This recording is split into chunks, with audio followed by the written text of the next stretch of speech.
அஸ்ஸலாமு அலைக்கும் வரஹ்மத்துல்லாஹி வபரகாத்துஹ். அன்பு உறவுகளே, அல்லாஹ்வே கூலி கொடுக்கும் மகத்தான 3 அமல்கள் எவை என்று தெரியுமா? அல்லாஹ்வே கூறுகிறார், ஃபமன் அஃபா வ அஸ்லஹ ஃபஅஜ்ருஹு அலல்லாஹ். எவர் பிறரை மன்னித்து சமரசம் செய்து கொள்கின்றாரோ அவருக்கு அல்லாஹ்வே கூலி கொடுக்கிறார்.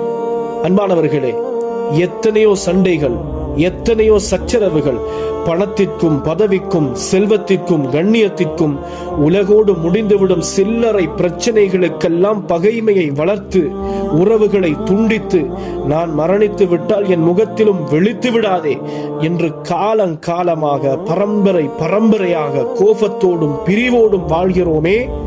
ஒரு தடவை மன்னித்து பாருங்கள், ஒரு தடவை மன்னித்து பாருங்களேன்.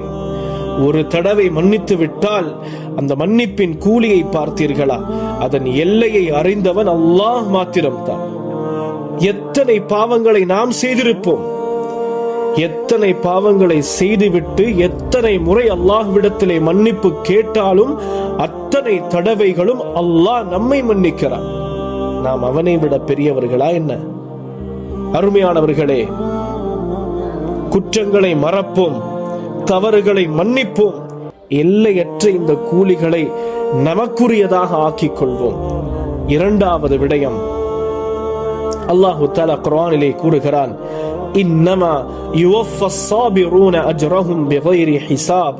நிச்சயமாக பொறுமையாளர்கள் தம் கூலியை நிறைவு செய்வதெல்லாம் கணக்கின்றியேதான். வாழ்விலே கஷ்டங்களும் துன்பங்களும் சோதனைகளும் அலையாக வந்த போதும் அல்லாஹ்வின் மீது நம்பிக்கை இழக்காமல் பொறுமையோடு வாழ்கிறார்களே, அத்தகைய பொறுமையாளர்களுக்கு அல்லாஹ் கணக்கில்லாமல் நன்மைகளை கொடுக்க காத்துக் கொண்டிருக்கிறான். பொறுமையாளர்களே, பொறுமையோடு இருங்கள், பொறுமையை பற்றி பிடித்துக் கொள்ளுங்கள். உங்களோடு யாரும் இல்லை என்ற ஏக்கத்தோடு வாழ்ந்து விடாதீர்கள். உங்களோடு அல்லாஹ் இருக்கிறான். இன்னல்லாஹ மஅஸ் ஸாபிரீன். அல்லாஹ் உங்களோடு தான் இருக்கிறான் என்பதை ஞாபகத்தில் வைத்துக் கொள்ளுங்கள். மூன்றாவது அமல், ஸல்லல்லாஹு அலைஹி வஸல்லம் கூறி காட்டினார்கள், குல்லு அமல் இப்னி ஆதம லஹு இல்லா ஸௌம் ஃபஇன்னஹு லீ வ அன அஜ்ஸி பிஹ். ஆதமுடைய மகன் செய்யும் அத்தனை அமல்களும் அவனுக்கே உரியன, நோன்பை தவிர. நோன்பு அது எனக்குரியது, அதற்கு கூலி நானே கொடுக்கிறேன். இன்னொரு கருத்தின் படிக்கு நானே கூலியாகிறேன் என்று அல்லாஹு தஆலா கூறுவதாக கூறிய அந்த ஹதீஸுல் குதுஸியை ஸல்லல்லாஹு அலைஹி வஸல்லம் அவர்கள் நமக்கு சொல்லி காட்டுகிறார்கள். எவ்வளவு மகத்தான அமல்கள்! சுப்ஹானல்லாஹ். அன்பானவர்களே, இந்த 3 அமல்களையும் செய்யக்கூடிய ஒரே காலம் நம்மை அடைந்திருக்கின்ற இந்த ரமதான் மாத்திரம்தான். அதை தவற விட்டு விடாதீர்கள்.